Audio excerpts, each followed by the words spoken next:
Olá, ouvintes! Meu nome é Alessandra Cedro e hoje nós estamos aqui para tratar de uma demanda muito importante para nutrição e também para aquelas famílias que precisam de um apoio focado aí para a parte de terapia alimentar e nutricional.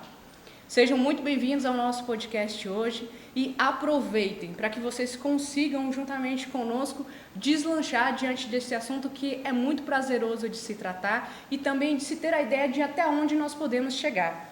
Seletividade alimentar, gente, é um processo desafiador hoje, né? E que a gente precisa de ter algumas situações como a questão de um tratamento especializado e propriamente a questão da regulamentação. Então, hoje aqui nós temos um time muito bacana que vai nos trazer essa experiência nesse contexto. Mariana Pedrosa é a nossa nutricionista e especialista em terapia alimentar aqui conosco. Flávia Amaral é a nossa advogada especializada aí em direitos do autista e também presidente da Comissão de Direitos dos Autistas da OAB, além de coordenadora do curso de Direito da UniLS. E aqui conosco também a nossa presidenta do Conselho CRNE 1 é a Carolina Pina. Mariana Pedrosa, fala pra gente um pouquinho desse contexto de seletividade alimentar diante do neurodesenvolvimento que se tem e da tua experiência como nutricionista aí na área. Bom dia, Alessandra, Fábia, Carol. É um prazer estar aqui com vocês hoje e falar um pouquinho sobre essa experiência e esse atendimento, né, de terapia alimentar para crianças atípicas, né? Então, assim, quando a gente fala de seletividade alimentar, a gente já fala logo de um processo que são de crianças neurotípicas, né, com um fundo de hipersensibilidade, e geralmente essa hipersensibilidade vem muito do contexto de texturas, cheiro, cores, né? O mundo atípico é diferente, eles enxergam o mundo de uma maneira diferente. E aí, quando a gente fala dessa seletividade alimentar, é justamente a necessidade que esses pacientes têm de se autoprotegerem do mundo e eles enxergam aquele alimento como algo que está sendo prejudicial para ele. Então, eles têm uma sensibilidade e uma dificuldade. Então, são alimentos que, de uma certa forma, uma alimentação muito restrita. E aí, o nosso papel como nutricionista, como terapeuta alimentar, e o que eu vejo muito em consultório é justamente isso, a gente conseguir fazer com que esse repertório alimentar, com que esse leque alimentar desses pacientes aumente, né? E que eles comecem a enxergar que esse alimento não é algo que está sendo prejudicial. Então, em consultório, eu vejo muito que seletividade alimentar, 80% delas são mais por causa de textura. É o paciente não conseguir lidar com a textura daquele alimento. Cada alimento tem sua característica.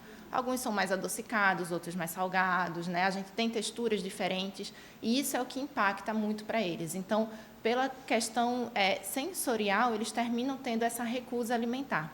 E a gente, em consultório, precisa fazer essa aproximação desse alimento, mostrar para esses pacientes que o alimento, sim, no primeiro momento, pode até trazer um desconforto, mas durante a terapia a gente vai fazendo com que esse desconforto diminua, com que esse alimento seja aceito de uma maneira mais natural, para trazer funcionalidade àquela alimentação. Então, de fato, é algo que afeta o estado nutricional, assim como o bem-estar geral dessa criança e, consequentemente, também da família, né? É porque alimentar é algo muito que vai muito mais do que só, né, o atozinho da gente abrir a boca, engolir o alimento e se nutrir, né? A gente fala muito da questão nutricional, dos aportes calóricos, das questões de vitaminas e minerais, né? A gente ter todo esse macro e micronutrientes corretos dentro do organismo daquele indivíduo. Só que o alimentar é muito social, né? A gente se encontra com a família para comer. A gente marca com os amigos para comer. E quando essa criança ou esse adulto, de uma certa forma também, né, quando a gente tem um diagnóstico tardio, mas essa família, de uma maneira geral, ela não tem essa questão tão natural, porque a partir do momento em que eu tenho um paciente, eu tenho um filho, que ele tem dificuldades alimentares, esse ato de comer fora, de fazer uma alimentação familiar, de ir a um restaurante, se torna penoso, se torna pesado para essa família, né? E o simples fato dessa criança conseguir, ao menos, sentar à mesa e partilhar dessa refeição com a família, esse é um dos nossos objetivos também como terapeuta alimentar. É trazer uma leveza para o momento da alimentação, é trazer uma leveza e uma qualidade de vida, não só para o paciente, mas para a família, para aqueles que estão ao redor dele. Perfeito. Flávia, pensando nesse contexto de falta de fundamentação ali para o acesso, o que você tem a nos dizer com relação aos direitos, regulamentação, de que forma que a gente consegue, né, avançar no contexto da terapia alimentar para que a gente consiga ajudar essas famílias e essas pessoas que estão nessa situação? Eu percebo porque, Alessandra, além de eu ser presidente da Comissão de Defesa dos Autistas, coordenadora, eu também sou mãe atípica. O meu filho é autista nível 2 e ele tem muita seletividade alimentar. Inclusive, ele vomita alimentos que ele não consegue comer de jeito nenhum. Então, não adianta nem, eu já sei que não adianta nem oferecer. E, às vezes, a família ela fica sem saída. Né? E a gente sabe que tem uma legislação, que tanto a Lei Berenice Piana, que é a legislação específica dos autistas, como o Estatuto da Pessoa com Deficiência, que rege e dá direito a atendimento multidisciplinar. Multidisciplinar, o que a pessoa ou a família pensa? Que é o atendimento completo, inclusive o nutricional, se for o caso. Só que não é isso que está acontecendo. Hoje, a gente percebe que o médico passou atendimento, terapia ocupacional, fono, pronto, a nutrição não entra. E aí a gente fica com uma questão, por exemplo, ok, a terapia ocupacional ela vai tratar da questão sensorial, né? A fono vai tratar muito mais da fala. Mas e se meu filho tiver deficiência em zinco, tiver deficiência... Quer dizer, isso é uma questão muito mais nutricional. Né? Então, assim, a gente está deixando, eu acho que a legislação deixa de dar valor a essa disciplina, que faz parte, sim, em complemento a essa lei, né? Só que ela não tem um regramento específico.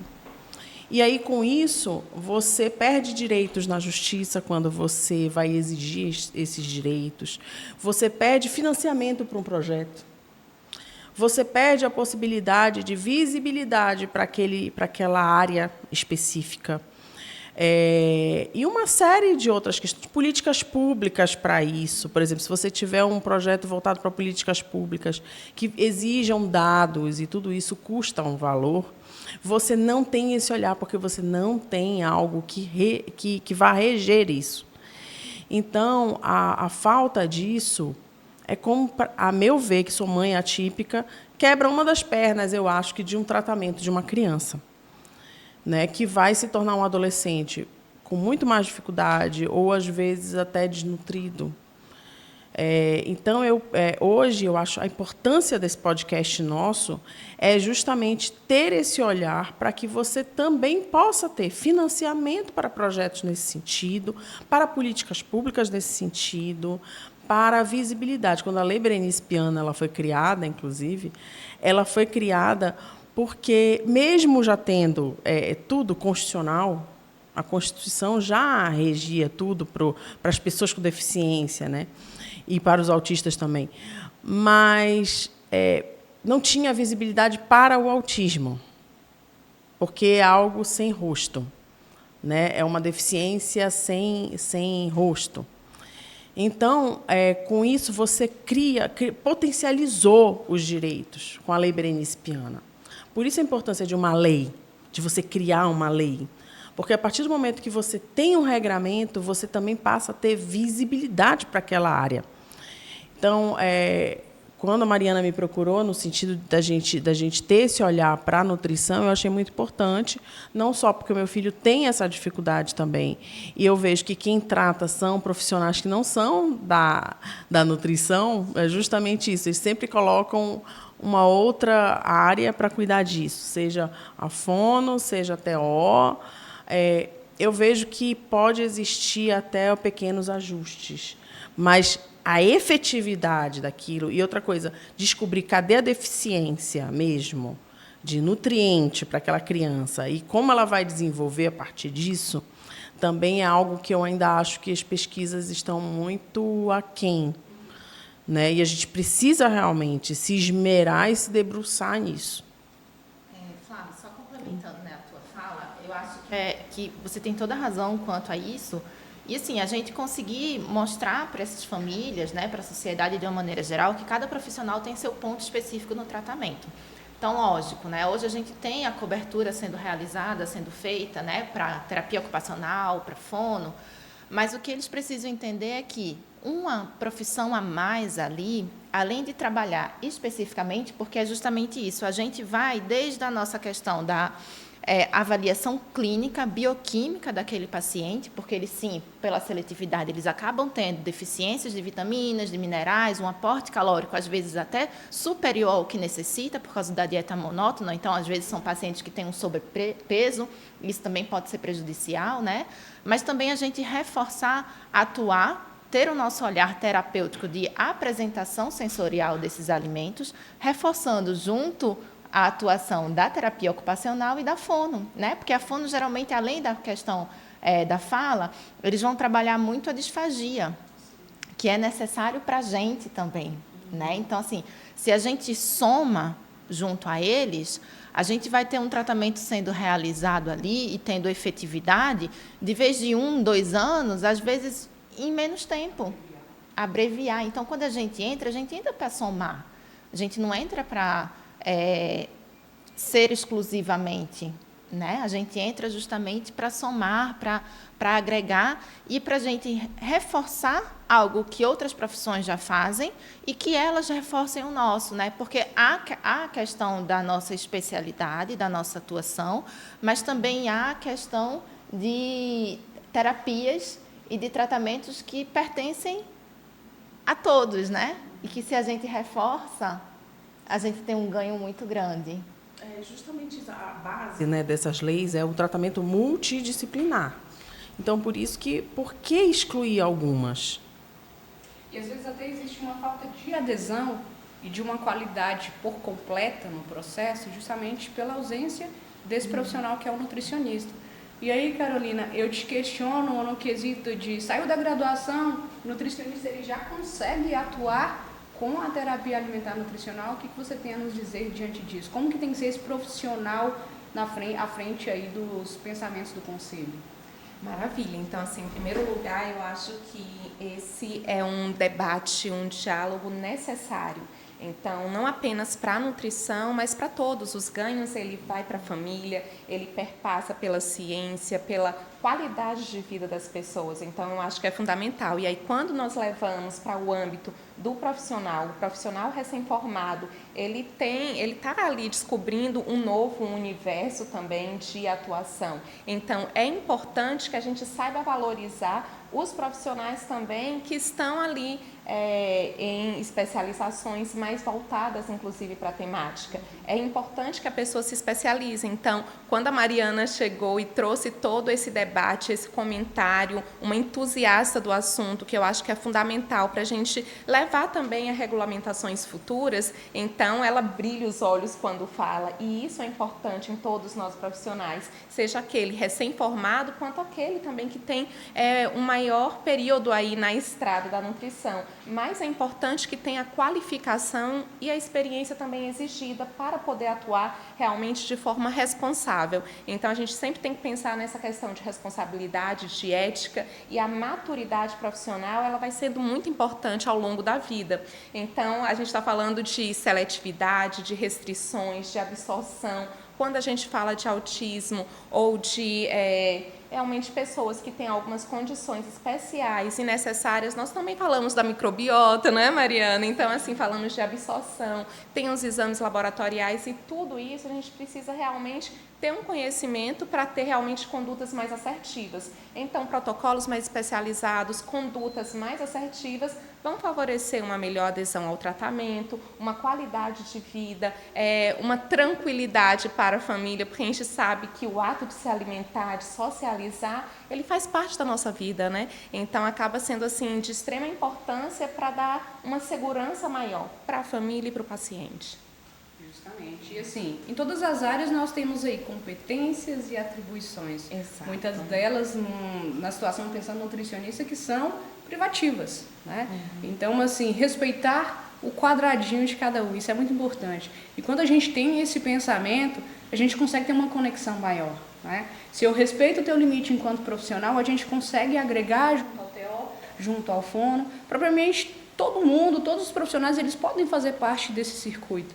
E sempre o objetivo é pensar naquele que precisa, que tem essa necessidade, né, Mariana? Então, assim, a Mariana, hoje, como uma representante aí desse projeto que nós estamos levando à frente, traz algo muito bacana, que é essa sede, né, de trazer para a sociedade uma regulamentação que abrace todas essas pessoas que precisam ser abraçados. Quando eu falo de abraçar, é justamente de ter algo legal, concretizado, profissionais de fato competentes, para que a gente consiga dar um atendimento satisfatório e com qualidade a esse público. Porque todos nós merecemos um atendimento com qualidade, né?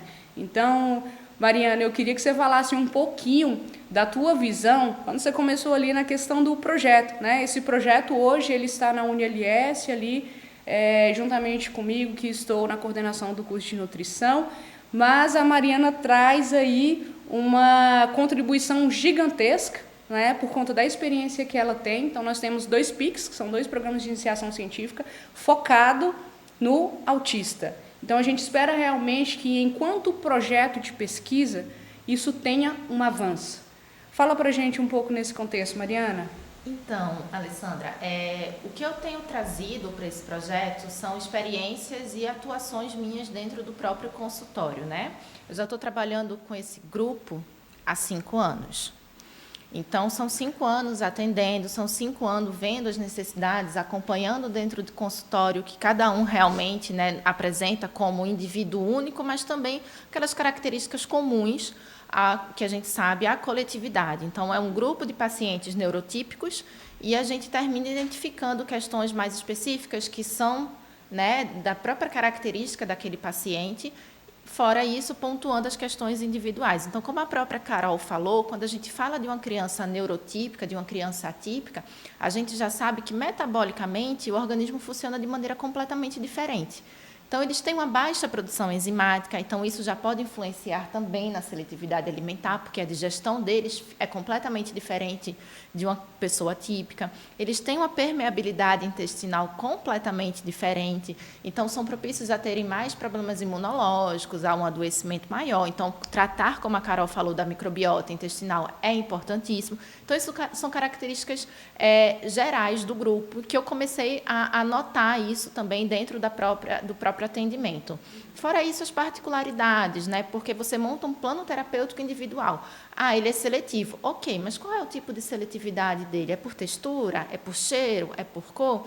Então, você vai direcionando as terapias e as sessões terapêuticas que, nesse caso, necessitam ser semanalmente e, às vezes, até mais de uma vez na semana, para que você vá montando um planejamento e conseguindo atuar e desensibilizar, né? Trazer um aporte nutricional maior para esse paciente.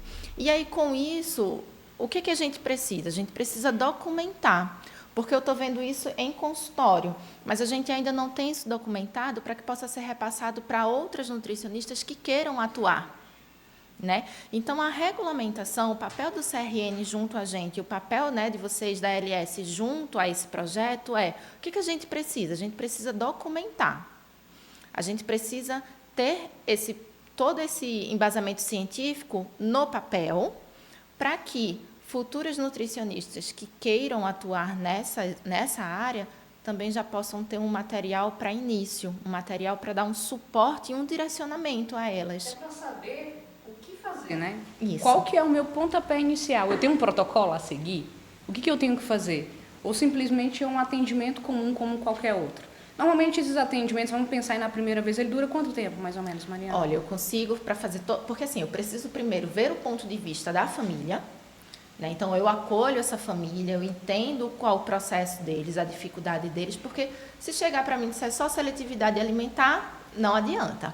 Preciso entender toda a problemática. E eu preciso saber se essa seletividade está sendo agravada justamente por esses outros pontos biológicos, metabólicos. Então, primeiro uma anamnese e logo em seguida a avaliação de textura com esse paciente.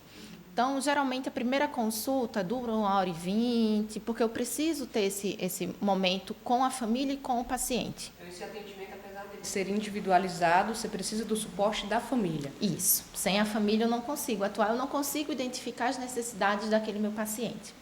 Após a identificação dessa problemática toda, saber os pontos principais a serem tratados, porque são muitos, mas eu preciso, dentro daqueles pontos, identificar o que é mais importante, o que é mais urgente para aquele paciente. Então, eu identifico o que é e eu faço esse plano terapêutico a partir desse ponto. Olha, a gente vai começar a tratar isso, mas, por consequência, a gente já vai criando conexões com os outros pontos que precisam ser tratados também. Sim. E aí é quando entra a necessidade dos encontros semanais, dos encontros mais próximos, né? Porque não adianta a gente ver esse paciente uma vez no mês, passar um planozinho alimentar, como é um atendimento mais usual, né? Para pacientes típicos, um paciente que está querendo emagrecer, um paciente que está querendo hipertrofia, né? Então, assim, a gente consegue acompanhá-los uma vez no mês e dar o suporte no próximo mês. Pacientes atípicos, não.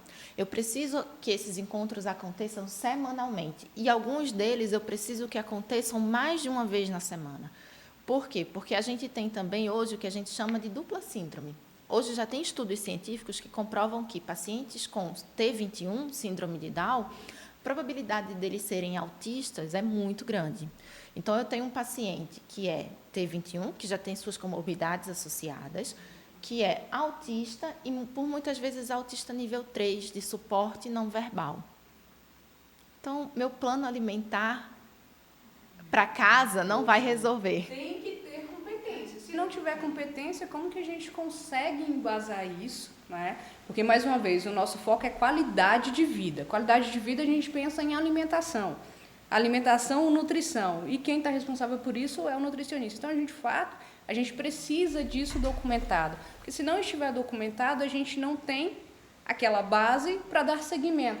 E até mesmo para ter aí uma forma de mostrar para as famílias, né, que aquilo que está sendo investido, porque a gente fala que é um investimento, Sim. Não é uma consulta barata hoje, pensando num contexto em que ele precisa estar semanalmente, né, contigo, mas a gente também consegue pensar que isso pode extrapolar essas barreiras que a gente tem hoje, que é esse atendimento privado, né? E a nossa ideia é justamente isso, é dar essa abertura enquanto Sistema Único de Saúde. Eu também sou da Secretaria de Saúde, atuo no Instituto de Saúde Mental, dar essa vazão de que é necessário ter esse profissional na ponta, que tenha esse conhecimento e que traga também essas vantagens, né, diante de uma qualidade de vida para o paciente e propriamente para a família.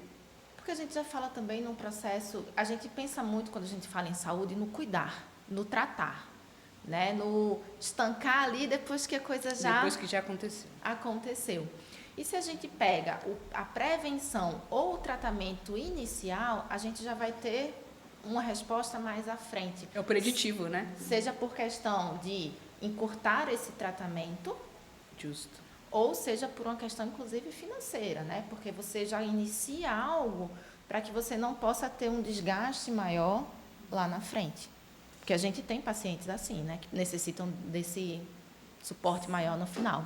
Até complementando e trazendo para a discussão a importância da prevenção em todo esse contexto. Então, seja no SUS, no privado, mas de uma forma geral, nós termos realmente protocolos embasados cientificamente dos pontos de vista em cada estágio. Então, de uma forma geral, os estudos científicos que nós temos aí na base de dados, eles trazem muito a questão da importância de se prevenir para que a gente possa ter melhor progresso. Então, eu acho que isso daí é um ponto muito importante que você trouxe, e eu acho que quanto maior for a discussão quanto mais investimento, seja intelectual, financeiro, enfim, de qualquer tipo, que agregue para que nós tenhamos não apenas a questão de leis, de resolução, mas de um embasamento científico que, inclusive, possa embasar para tomadas de decisões a nível legislativo, executivo,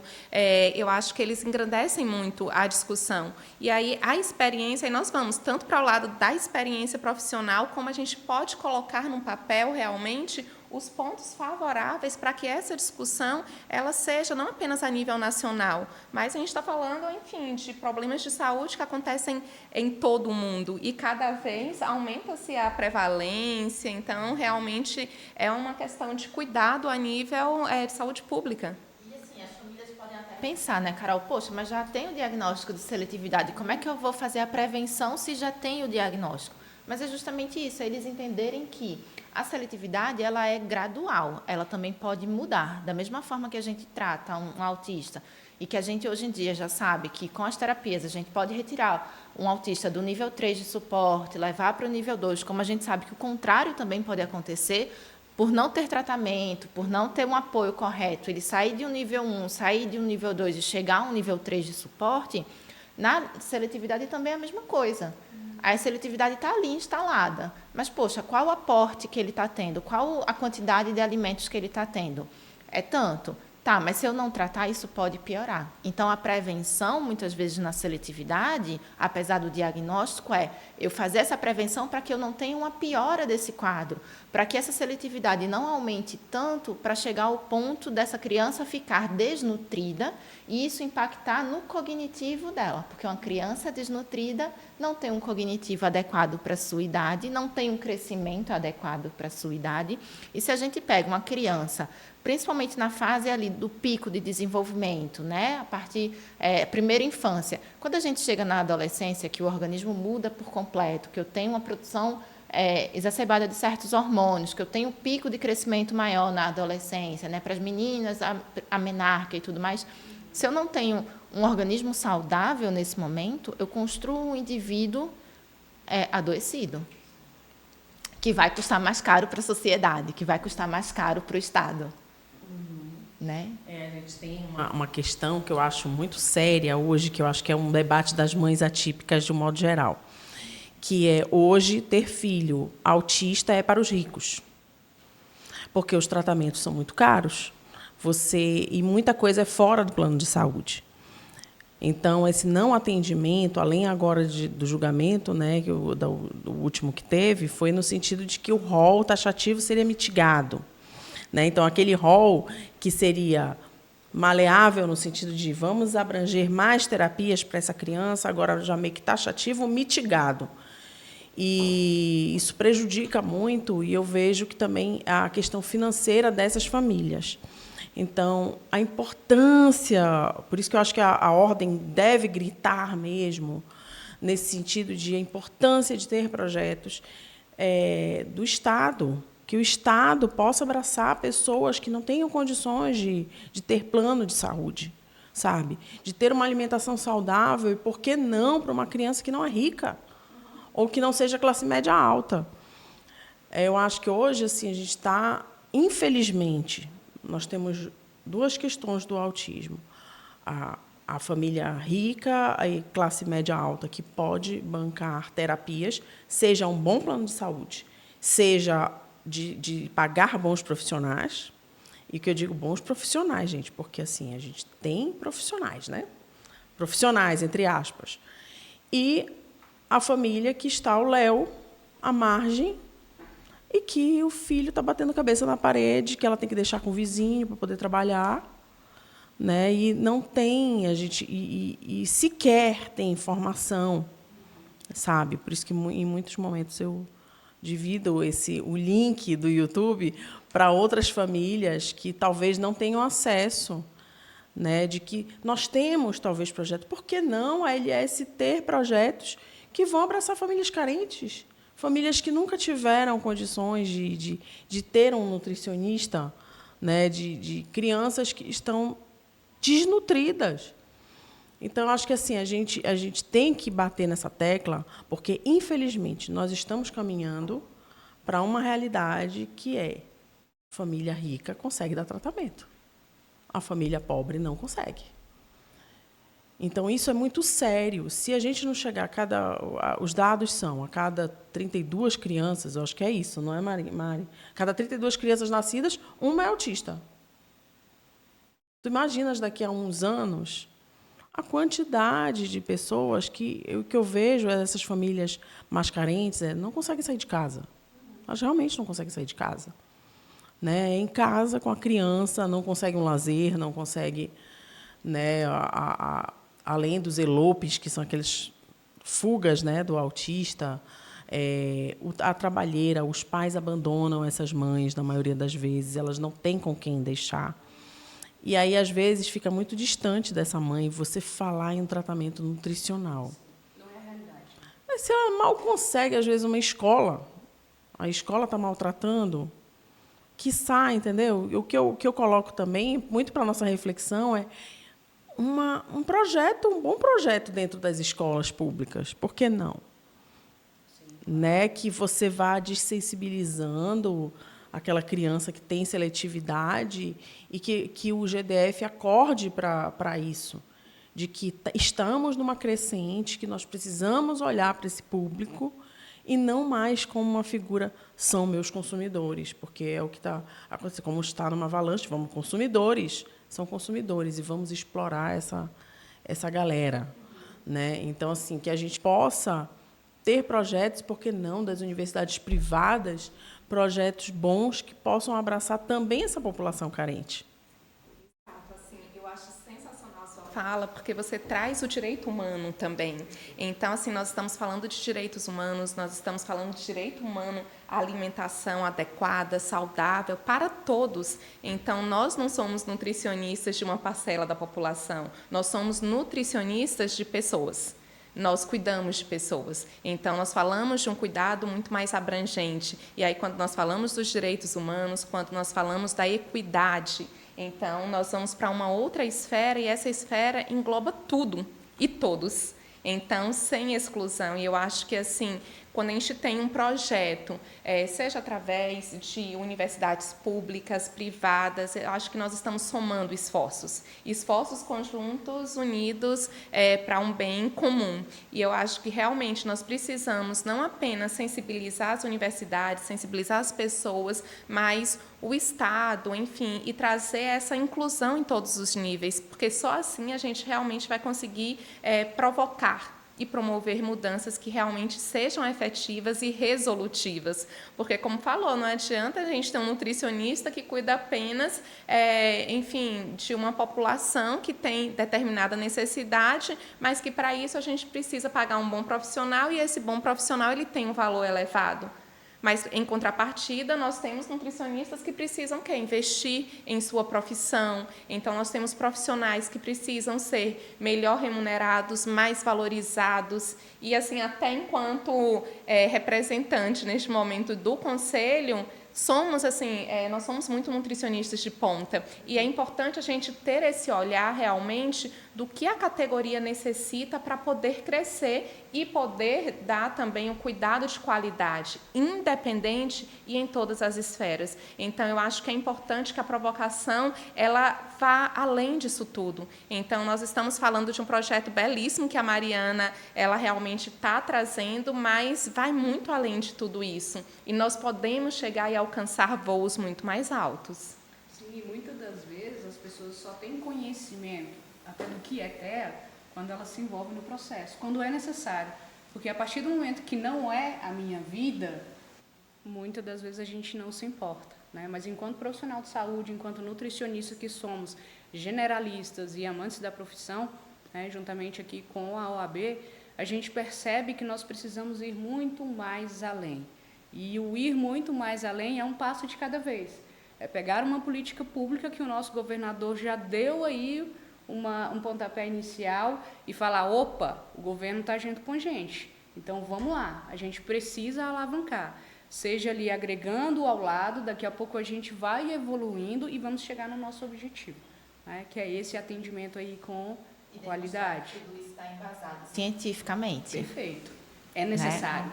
A gente não está fazendo nada que seja fora do que está escrito e comprovado. Isso, e é justamente isso, né? Eu tenho esse embasamento científico dentro de consultório, eu vejo que está dando certo, eu vejo a evolução dos pacientes a partir do momento que eu aplico toda esse protocolo, todos esses tratamentos específicos. O que a gente está fazendo agora é botar isso, né, num documento justo, né, protocolar isso, para que eu possa dizer, olha, é embasado sim cientificamente, faz a diferença na vida do paciente e a gente precisa atuar. Isso, perfeito. Mariana, me veio aqui um flash, pensando em toda a tua fala, em questão de atendimentos. Hoje, faz uma estatística rápida para a gente aí, esse público que você tem atendido, pensando na família, tem mais de um caso? Tem. Normalmente, ali, em média, vamos pensar em torno de 100 atendimentos que você faz, seria mais ou menos quantas famílias têm mais de um caso de autista? Mais da metade, Alessandra, sabe por quê? Hoje a gente já tem artigos científicos comprovando que o autismo é genético, né? O nível de suporte é que varia bastante. Então, a probabilidade de eu ter um segundo, terceiro filho autista passa dos 50%, né? E aí, o que acontece? Quando a gente vai investigar, às vezes até os próprios pais são autistas. É o que a gente chama do diagnóstico tardio, né? Então, são aqueles pais que, às vezes, fazem assim, nossa, ele tem esse probleminha com a alimentação, mas quando eu era criança eu também tinha. Então, deve ser normal. Não, não é normal. Você também tem seletividade alimentar. Você também tem uma dificuldade alimentar. Mas com o processo, antigamente a gente não tinha tanto diagnóstico, não tinha tanto tratamento, não se falava, não estava tão em evidência. Graças a Deus a ciência avança, né? A gente consegue hoje. Uma fala que a gente escuta bastante, né? Inclusive dentro de consultório mesmo. Tudo hoje é autismo. Não, tudo hoje não é autismo. Hoje a gente está conseguindo diagnosticar. Hoje a gente está conseguindo tratar, mas ele já existia há muito tempo. Então, hoje a gente vê que o autismo é genético. Então, quando a gente tem uma criança, geralmente a orientação dentro de consultório é vamos investigar a família toda. Por quê? Também tem isso. Quando a gente faz um tratamento para aquela família, a gente dá um suporte não só para aquele indivíduo que está sendo tratado especificamente naquele momento, naquela sessão comigo, mas quando a gente faz algo que oriente também esses pais em casa e algumas mudanças aconteçam em torno dessa alimentação, desse ato funcional de comer, a gente já tem muitos ganhos também. Então, educação social sobre o papel da nutricionista, do nutricionista e como a gente pode, né, melhorar a qualidade de vida dessas famílias é fundamental também. Com esse pensamento, o crescimento é familiar. Quando a gente pensa nesse contexto de comensalidade, eu não vou ter que comprar algo diferente para mim e para você. A gente está no mesmo barco, não é? Então, assim, é um apoiando o outro. E quando a gente tem esse apoio, não somente do profissional, a gente sabe que a família ali é a base de tudo. Né? Então, assim, não adianta a pessoa querer se a família que está por trás não ajuda. Então, quando a gente tem toda essa sustentação, o processo ele vai mais leve, né? E a qualidade ela chega. Você falou novamente do tratamento e prevenção. E aí, eu te questiono o seguinte, Mariana, pensando na prevenção, pensando no tratamento, claro, a gente tem mais casos de tratamento que de prevenção, né?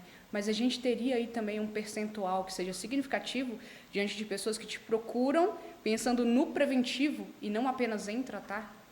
Quando a gente fala da prevenção, Alessandra, a gente já pega aquela criança, aquele indivíduozinho ali na parte de 6 meses, para fazer um processo de introdução alimentar.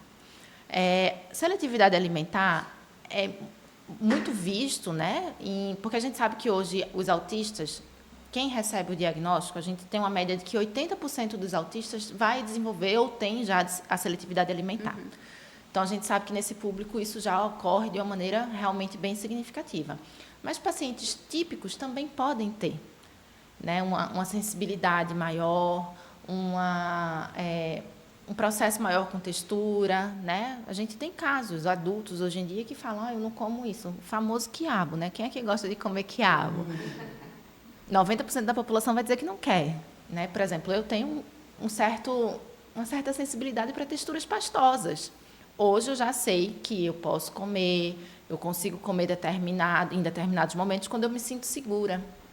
né? Então, a gente, quando fala da prevenção, a gente vai lá para aquela introduçãozinha alimentar a partir dos 6 meses, onde eu tenho que apresentar esses alimentos para esse bebezinho de maneira geral, mas também integral, para que ele possa ter contato com todos os tipos de textura, com todos os tipos de cheiro.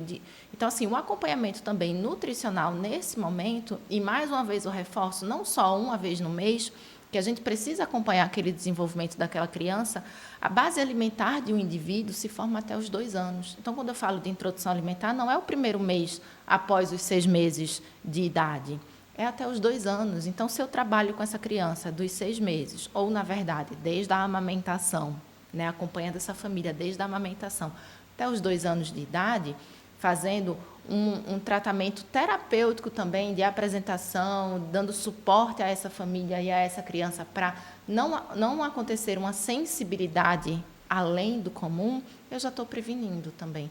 E isso para todos, independente de serem crianças típicas ou atípicas. Então, o papel do nutricionista, ele vai além. Flávia, enquanto profissional de nutrição, e aí eu falo representando a classe, eu te agradeço demais por todo esse impulso, né, que você tem comprado aqui juntamente conosco, para que a gente consiga alavancar diante dessa proposta, né? Porque a gente está pensando em direito humano. E quando a gente pensa friamente, a gente fala assim, é só mais um, só que não é só mais um. A gente está falando de vida, a gente está falando de alimentação e a gente está falando de sociedade, né? Então, assim, o nosso papel, enquanto profissional da área de saúde, é fazer com que o nosso próximo esteja bem, né? Às vezes custe o que custar, porque a gente não tem recurso suficiente para isso, mas a gente, por enquanto, vai trabalhando com o que tem. A gente não deixa de fazer, a gente não deixa de trabalhar, né? Então, assim, a gente vai dando um jeitinho, vai ajustando aqui e ali, faz um pacote promocional para que a gente consiga atender e trazer esse retorno para aquela família que muito precisa da gente. Para eles entenderem que, na verdade, está sendo um investimento. Justamente. Né? Você previne agora, você trata agora, mesmo que você precise ainda, né? Ou que seja necessário, na verdade, esse pagamento, esse investimento. Sim. Né? Mas é justamente isso. Eu estou investindo agora para que futuramente eu não precise ter um desembolso maior financeiro para tratar algo que poderia ter sido cuidado e prevenido lá na frente. Né? Você falou uma palavrinha-chave, necessidade. A partir do momento que a gente entende que algo é necessário, a gente faz o que é possível e até o impossível para ir atrás, né? A partir do momento que a gente entende que é supérfluo, é só mais alguma coisa, a gente deixa de escanteio. Então, trazendo essa fala da necessidade, Flávia, pensando aí como um contexto de caso real que nós temos aí, como sendo mãe, né, de um autista, como que você conseguiu enxergar isso, essa necessidade, a partir de quando você foi atrás, e qual a diferença que você enxerga para trás e hoje que ele está fazendo acompanhamento? Olha, para mim, Alessandra, hoje é uma alegria aqui, tá? Vou te falar, porque eu acho que eu acho que a gente precisa trazer esse olhar para quem está construindo ou tentando construir projetos voltados para os autistas, e isso com evidência científica. Porque os casos aqui, por exemplo, na comissão, são inúmeros de arrastamento de criança, a falta de manejo, crianças acorrentadas e amarradas em escola, porque você não tem um conhecimento, porque você não tem conhecimento nenhum sobre autismo hoje. Apesar de a gente falar, nossa, virou moda autismo, mas muita gente não sabe o que é o cordão do quebra-cabeça, por incrível que pareça. Muita gente não sabe. Então, assim, eu tenho que falar e refalar, e as pessoas ficam, nossa, a Flávia repete.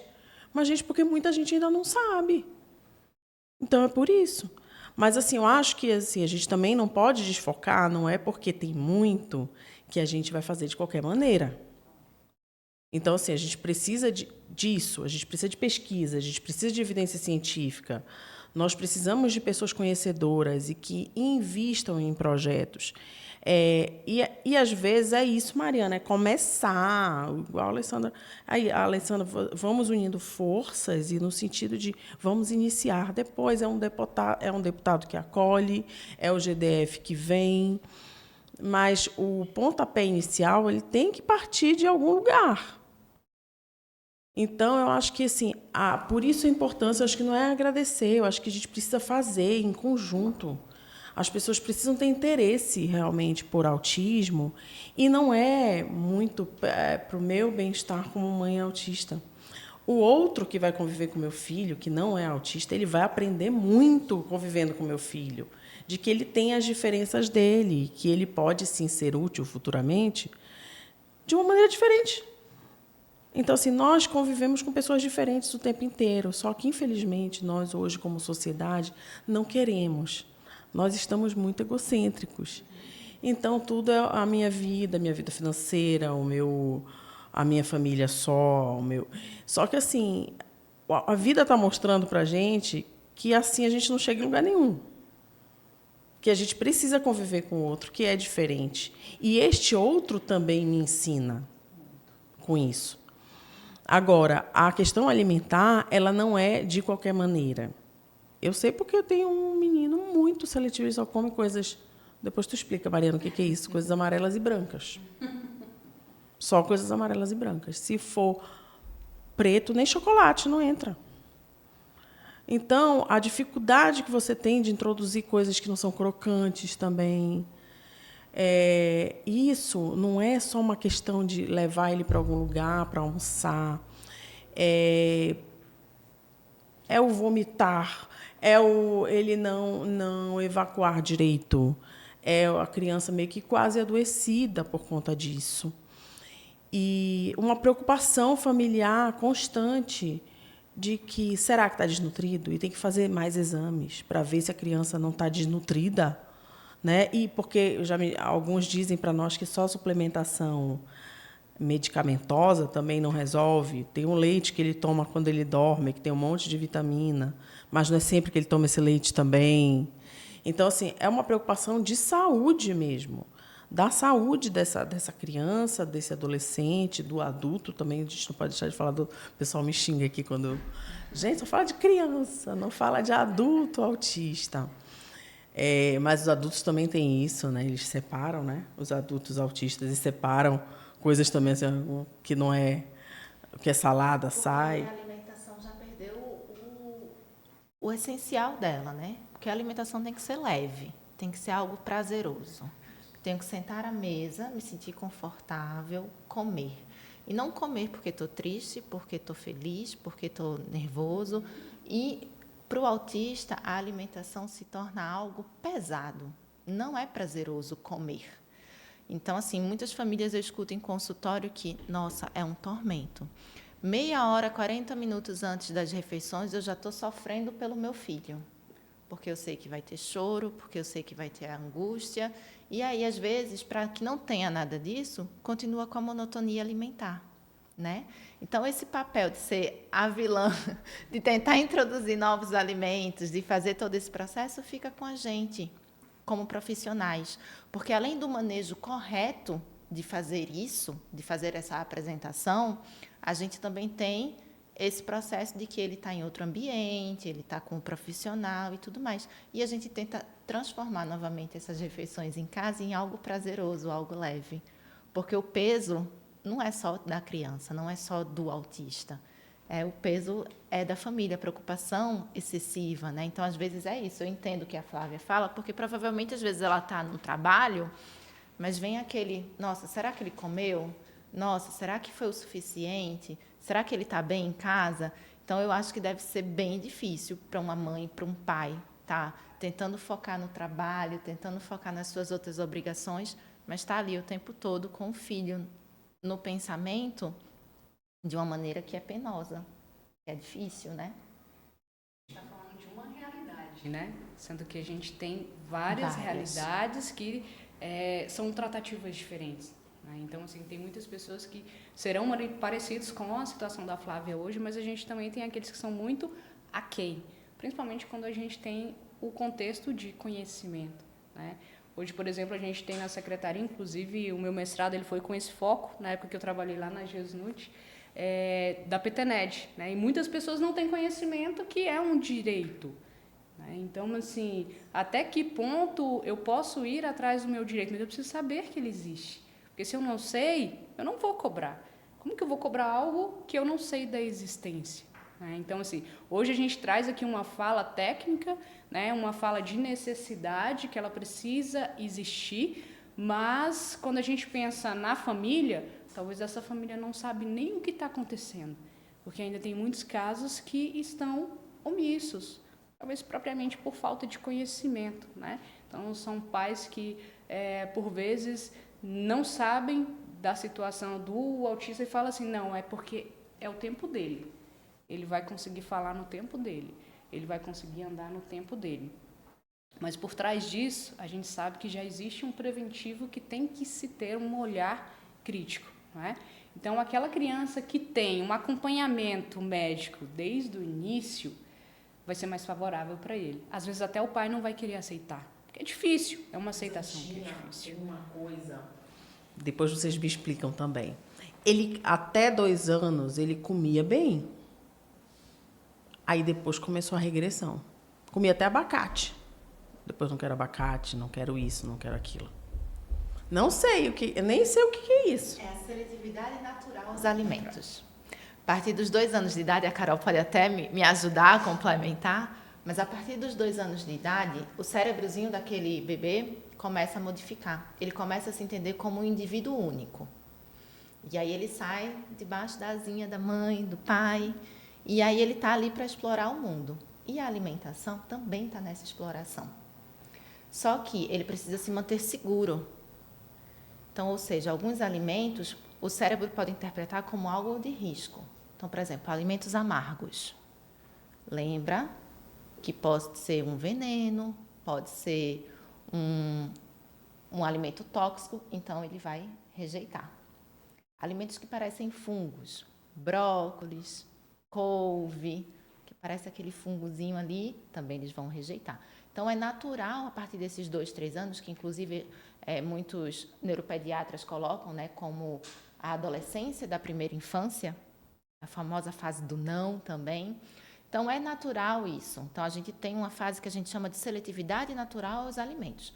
Papel de profissional, papel de família é continuar apresentando esses alimentos, porque uma hora o cérebro vai associar que não, aquilo ali é seguro e eu posso voltar a comer. Então, o que acontece? Isso não é explicado. Os pediatras não falam isso. Então, por isso a prevenção, por isso o acompanhamento com o nutricionista, porque a gente vai dar meios para que a família lide com essa seletividade natural, para que isso não se torne uma seletividade propriamente dita, de adoecimento, Então, isso é muito natural. E o que acontece? Com crianças atípicas, isso tende a ser mais intenso, isso tende a ser pior para eles. E aí é quando a gente tem, essa fala é muito comum. Mas até os 2 anos comia de tudo, agora não quer nada. E a alimentação, só voltando para aquele ponto que você falou, o branco amarelado que a gente chama, é porque são alimentos seguros, que ele sabe que não vai ocasionar nenhum processo de adoecimento nele. O cérebro vai interpretar dessa forma.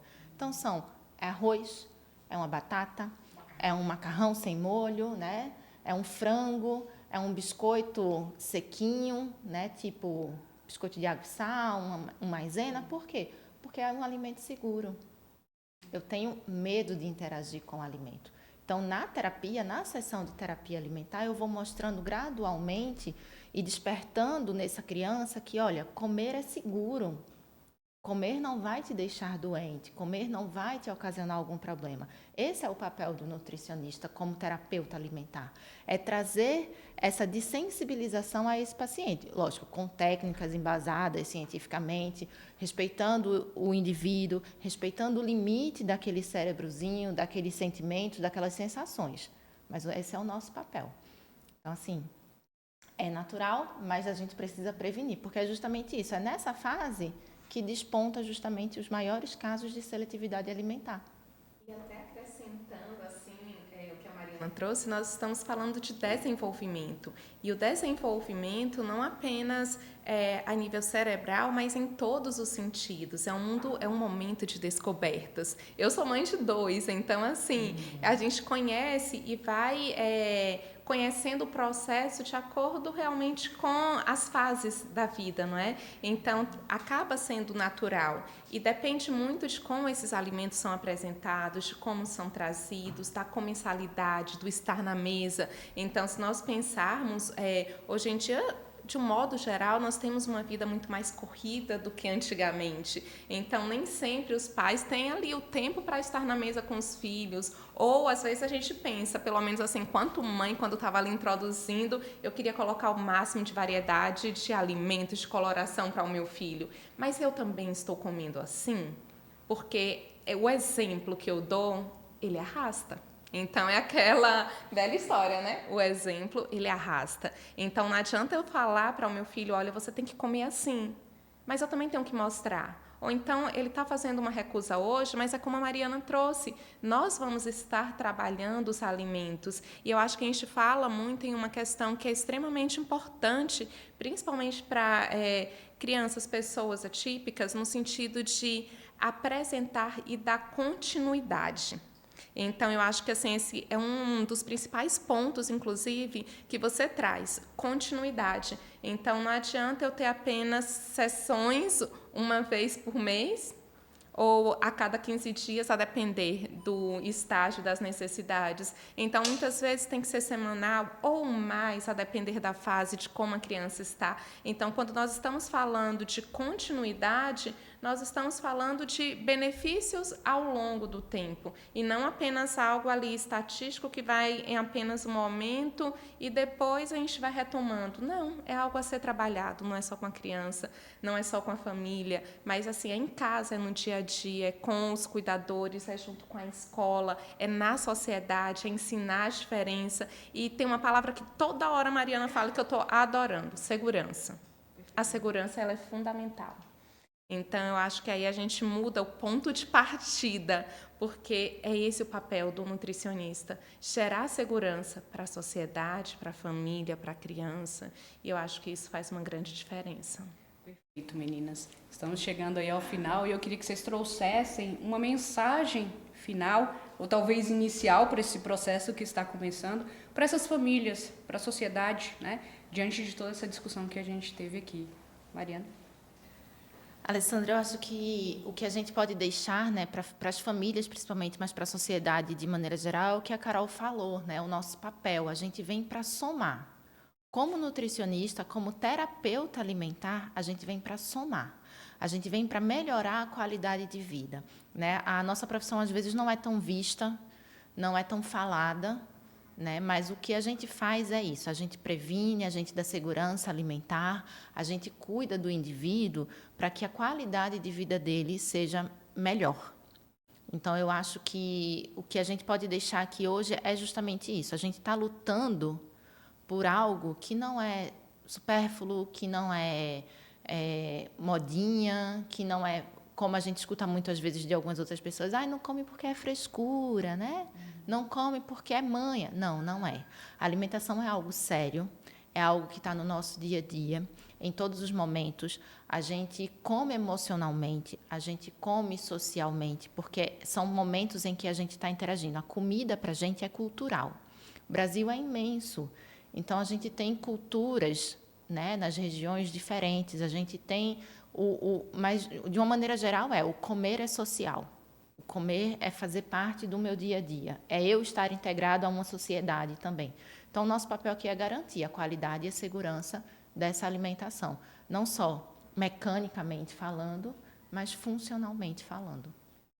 Obrigada, Mariana. Flávia? Eu quero agradecer, eu acho que é muito importante, eu acho que hoje a gente cumpriu o nosso papel aqui, que é o de apresentar um projeto, mostrar que é possível também você tratar de uma maneira diferente da que está sendo aplicada, que eu acho que, assim, infelizmente, tem uma padronização para o autismo, para as terapias, né, do autismo, e esquecem de alguns profissionais.